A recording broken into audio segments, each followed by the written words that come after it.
Oh,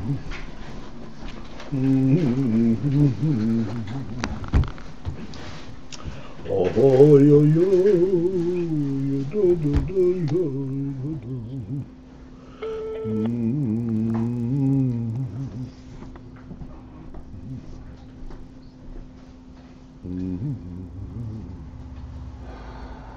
Okay. Yeah.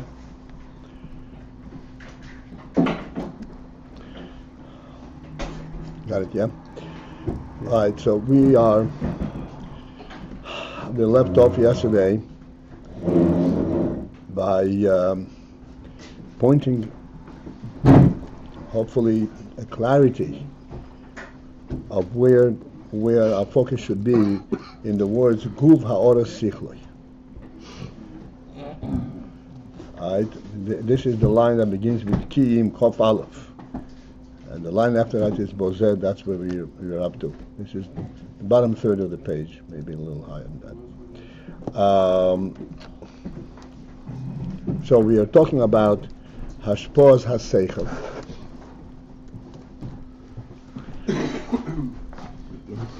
And in Hashpoz HaSeichel, Rebbe explains that also is in the category of Shefa, not Oir.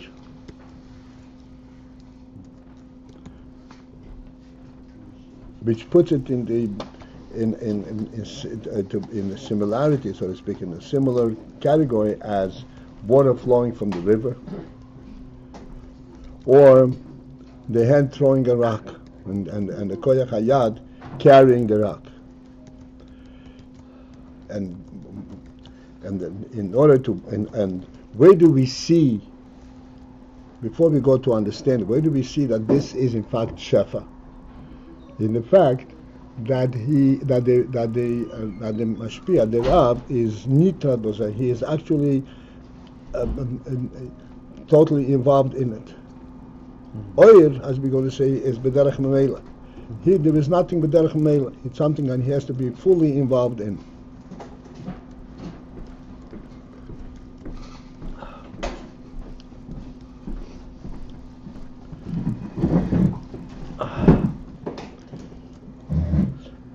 And the principle in this is, why is it so?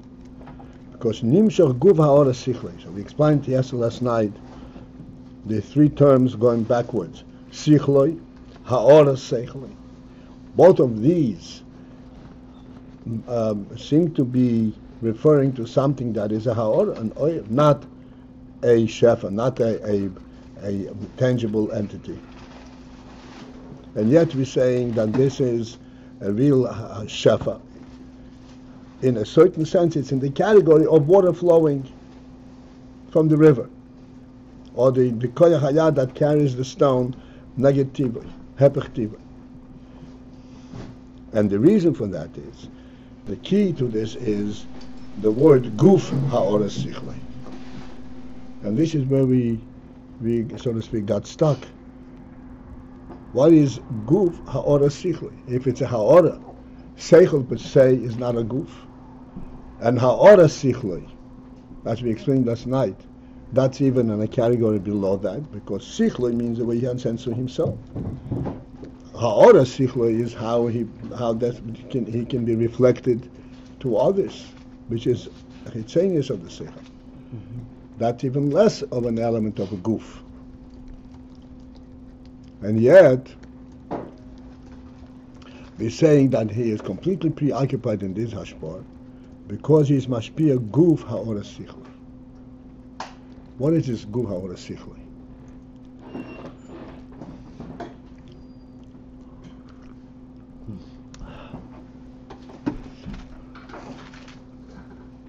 So to understand this,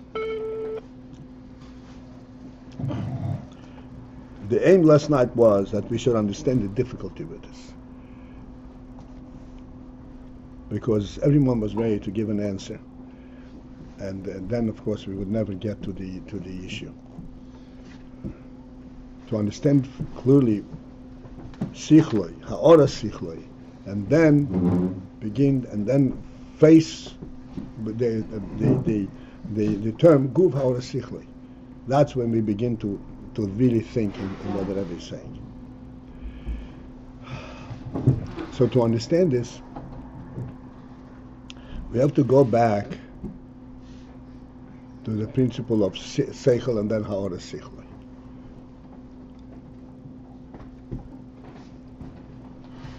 You pointed out yesterday that ha'ora sichloi, this is the effect of his seichel.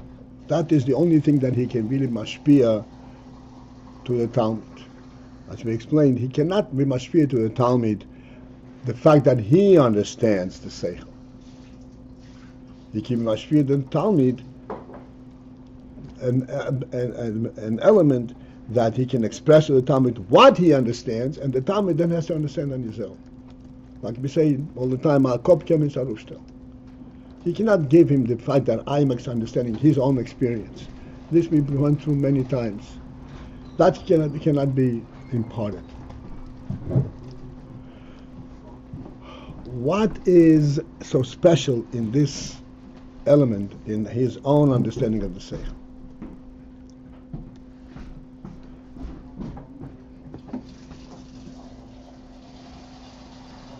Again, this is something which we discussed many times, but here we really have to focus in and understand. And the reason we need to focus in, it should be a simple thing, an obvious thing, because we are exposed to Seichel Chitzeni. Because we are exposed to Seichel Chitzeni, the minute we say the word Seichel, we know what it is. We don't really begin to know what it is.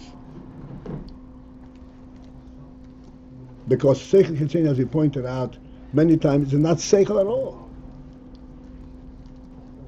This is a Seichel, quote unquote, that even an animal can be trained to recognize. That's not Seichel. An animal has no aspect of Seichel whatsoever. Or a computer, even less than an animal, is able to respond to 2 times 2. It's not Seichel at all. Seichel is a living entity. And the reason we have Seichel is because we have a neshama. And because in the neshama, as we pointed out, there is the rotzen, the oinek, and this is the essence of the Seichel. In other words, Seichel that we know exclusively by a logical process, so that a logical process is similar to walking into the room and hitting an object, and so, oh, I hit something, it must be there, something must be there. Which means I don't really relate to it. It's not a reality, it's just how it affects me. That's a logical process, generally speaking. It's not, you haven't yet tapped into the faculty of Seichel. The faculty of Seichel is that I know the truth, as we showed, because it's the truth. The Seichel itself, the knowledge of it, is so clear and so real that is its own, the Seichel is its own proof, its own reality. Like you say, what is Emunah? Emunah is a koyach hanefesh. Emunah is as true as the fact that I'm alive. Seichel Chitzeni is questioning whether in fact you're alive. So this we have to understand. We have to dismiss it 100%. Bakil hakel bakum yikol. There's not the beginning of Seichel in there.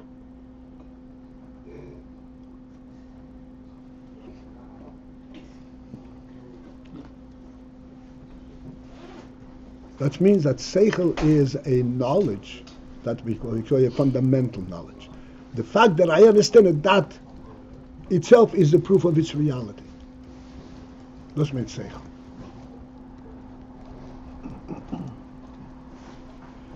And what is in fact the reason, what is the source, the basis of my understanding it? My understanding is the basis of the nefesh, the basis of the rotz and the noinek, the reality of life. We have in examples last night and so forth. This is the seichel as the mashpia has it to himself. This is how the seichel becomes the basis of a person's life. On the basis of seichel, he develops midos, and he develops a whole spectrum of activity. His whole life is based on this seichel. And he's never questioning it. It's as real as anything. Then there is ha'ora sichli. Ha'ora sichli is the pshat, this which he can impart to the Talmud.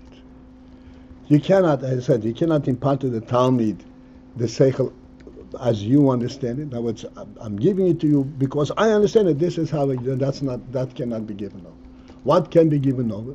What can be given over is that seichel from a chitzenic perspective, a ha'ora. In other words, what is the statement that the seichel makes? And what is the effect of that seichel? It's not ha'ora. Ha'ora is a functional element. This is what we can show the Talmud. That's ha'ora. That's not really an initiative of seichel. But in hashpos ha'seichel, he is giving him the guv ha'oraz ha'seichel. What's a guv ha'oraz ha'seichel?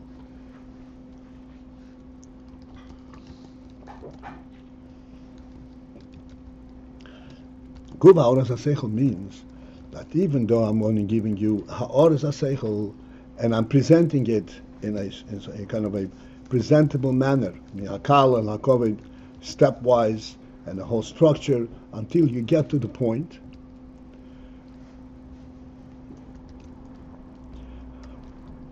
But in this entire discussion and the entire structure that is being presented, what is being presented is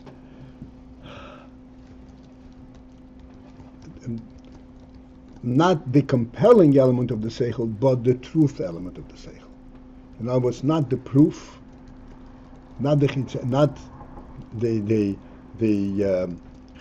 of the seichel. You can't refute it because I have these proofs. But the truth of the statement itself, even though it's a ha'oraz ha'seichel, but in the ha'oraz ha'seichel there is the element that I could see that this is true.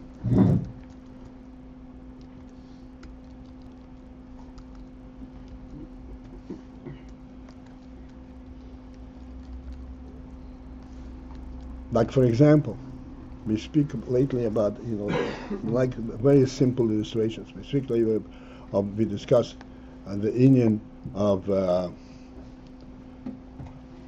I'll take the halacha better, right? That if you borrow an article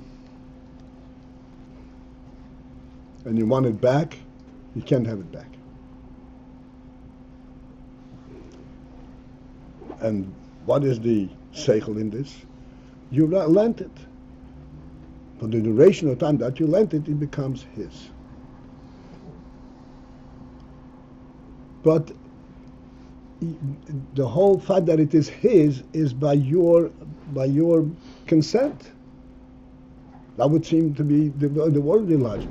And once you retract your consent, it's no longer his. No. You say no, you can't have it back. Which means that in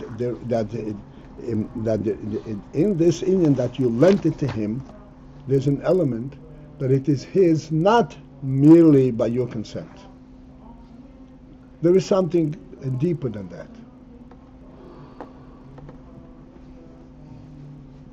And what is it? So this is the seichel element. As we pointed out, the presence of this article, you didn't create it. Not only did you not create it, but you did not even create the phenomenon that you can own it. The whole principle that you can own it is because the Rebbe gave it to you. And the Rebbe gave it to the whole world, to all the people in the world. So even while you own it, You own it in relative to others, but you don't own it relative to the creator of the world. So therefore, when you consent to give it to him, you lend it to him. So you have now, for this duration of time, relinquished that special relationship that you have with the article. And he has it on the basis that the Eibusher gave it to everybody. And you can't have it back.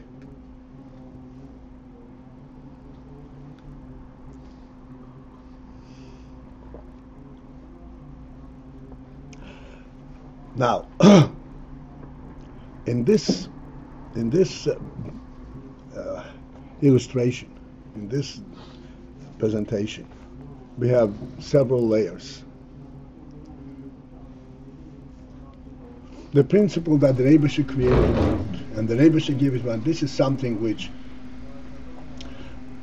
each one has to know on his own. This is what you say, a kopje means a rufstel. What does that mean? You can't put a head on somebody's shoulder.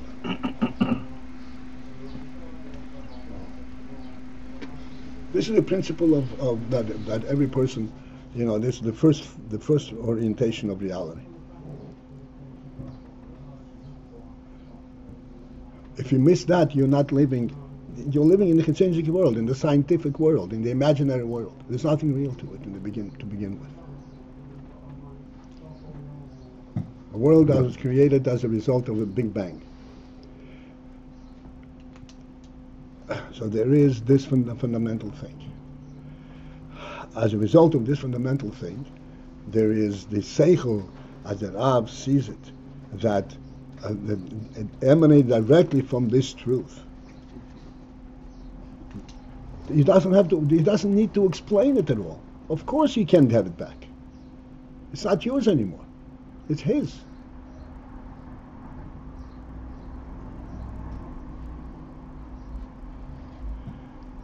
So let's understand how this seichel is by the Rav and what he is imparting to the Talmud. By the Rav, this is a direct emanation from the fundamental principle. He sees it directly as the fundamental truth. It's not even a question, so to speak. The Talmud, he needs to be imparted and says, and given this example, listen, if you lend it, you can't have it back because you lent it to him for this duration of time. And there are all kinds of arguments. Listen, you agreed to give it to him for that duration of time, you committed, whatever it is. This is a ha'ora. But then, in presenting this ha'ora, the Rav is giving him guv ha'ora seichel. In other words, he's not merely giving him the arguments that support this ha'ora. He's giving him a total statement, a straight statement. This is the truth of it. That means guv ha'ora seichel. Even though it's only a ha'ora, in other words, it's only a functional aspect, but he's giving him this functional aspect from a truth perspective, not from a functional perspective. This is the Ayin, this is hashpah. As we spoke many times, that the Ayin of hashpah is haseichel. Like we mentioned many times, what the Gemara says, that the Talmud, learning directly from the Rav, because he saw the Rav, Rabbeinu HaKodesh said, I saw Rabbi Meir, Me'achurav, I was able to see him while he was giving the shir, and this is why I excel over my Chaverim. What is seeing the Rav have to do with the Seichel?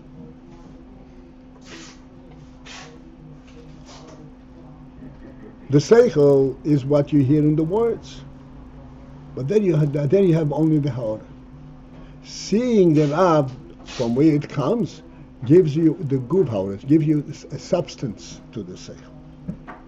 Hey, the Rav said this.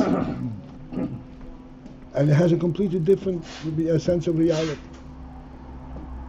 This is the Pshat Hashpos HaSeichel. In other words, We'll step back a bit.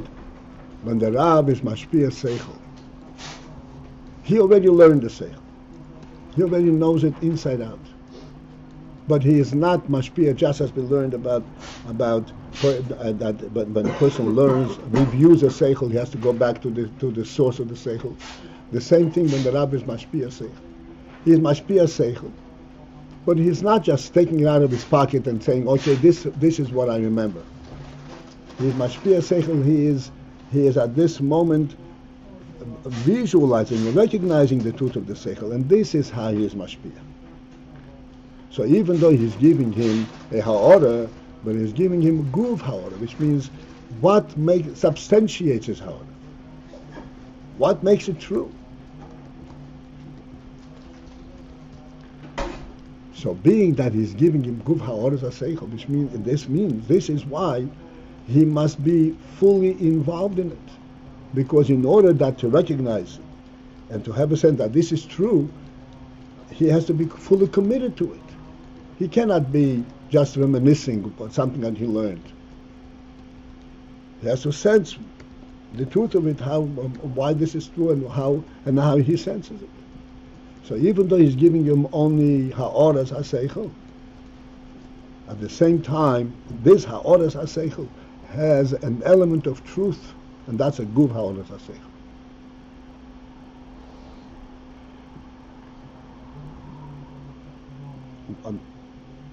One time, this is a while ago, but it is universally pertinent.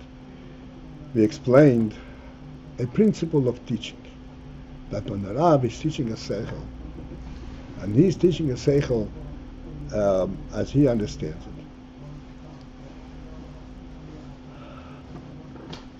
the whole principle that one can teach a seichel to another,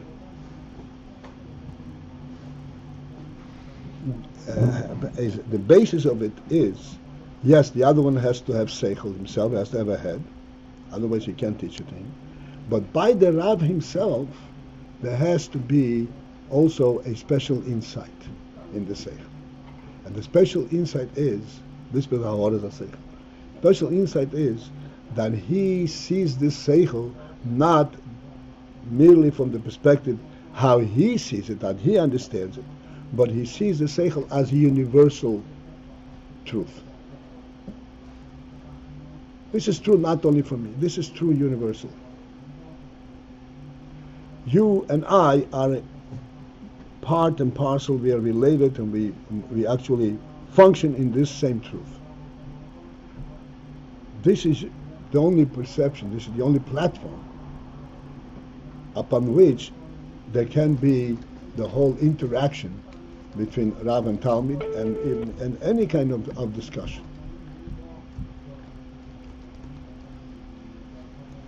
Like we know in simple terms, when there's a debate, when two people come from completely two different platforms, two different perspectives, there's no debate. Debate is a futile effort. Because what is red to one is green to another. How can you possibly debate? You don't have you don't live in the same world. I can give you the example, go debate with a mafiasi. His whole mind works contrary to the normal mind. Like the story in Zdom, with Eliezer, Eved Avraham. Their sense of justice, of logic, was mamish upside down. And there's absolutely no way. You mean Lot?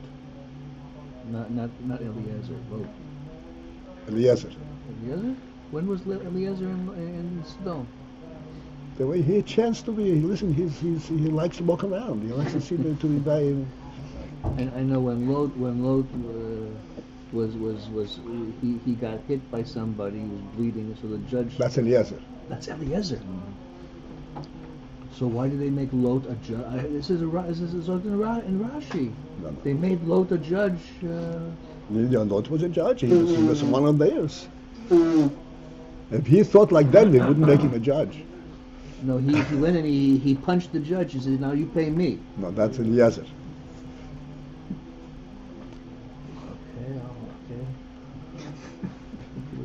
Okay, I know what's the difference. Okay. So, Guv Ha'oros HaSeichel, this is important to understand.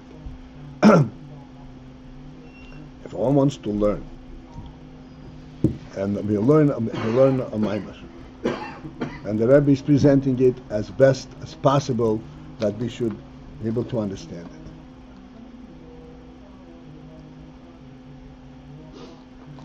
The platform and the approach from which we can begin to understand it is that first and foremost we join in the basic premise, in the basic reality, so that when we have a question, the answer to the question lies in the depth of the question.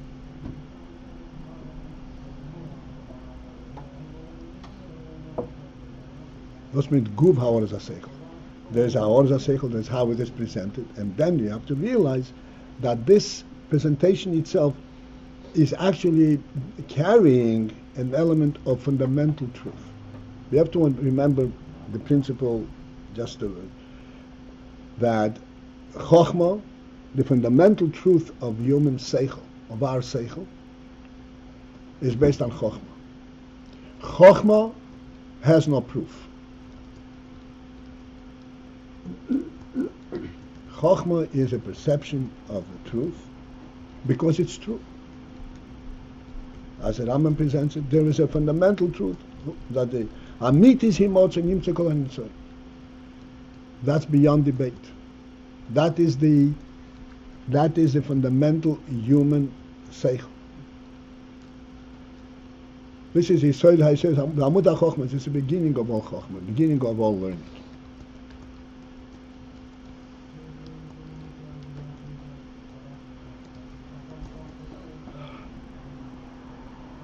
And therefore, all learning, regardless of the fact that afterwards it gets developed and it's a whole structure and all that, the real strength behind that structure is this yesod, is this fundamental truth. Why does the structure stand? Because of this fundamental truth. Yes, there are different ways that you have to build it and so forth, but it stands because of fundamental truth. This is what we always point out. Yes, indeed, you make a foundation into the ground and you put 6 foot of cement and whatever it is. If you do not perceive that the world is held up by Hashem's will, then you do not have trust in anything. You can build all kinds of foundations, but the whole earth itself stands on nothing. Tell her it's Ablima.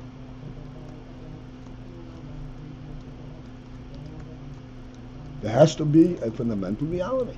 Then you can build all kinds of different things. People build on fault lines. People build nuclear reactors in Japan where there's earthquakes and tidal waves all the time. People have an essential faith. People don't need to believe in God in order to just... Shmuel, you're wrong. You want to learn from me or you want to teach me? Sorry. Tell me. Let's make a deal. I know where you're coming from. I'm trying to show you how to counter it. If you refuse to, it's your business. But the words don't ring. Some of the words don't ring true. Because you never learned it. I'm teaching you what the Torah says.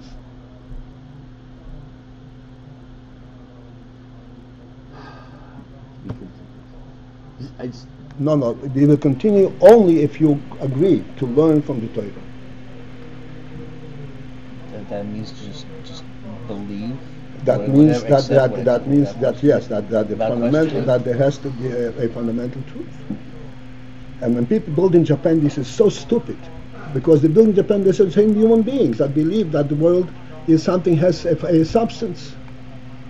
What's the difference where they build it? Okay, so Where does substance come from? I'm not understanding what you're saying. Oh.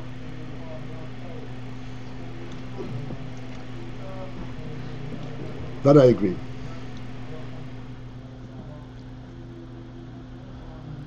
So this is the pshat. The goof ha'oras ha'seichel. That the Rav is mashpia a real sense of reality, not just the ha'ora, not just the sichli element, but the truth behind the sichli. And therefore, he personally has to be preoccupied in this, because this reality, this is something which emanates from his own seichel, and it emanates from his own nefesh, from his own emunah. It's true to him because of that truth.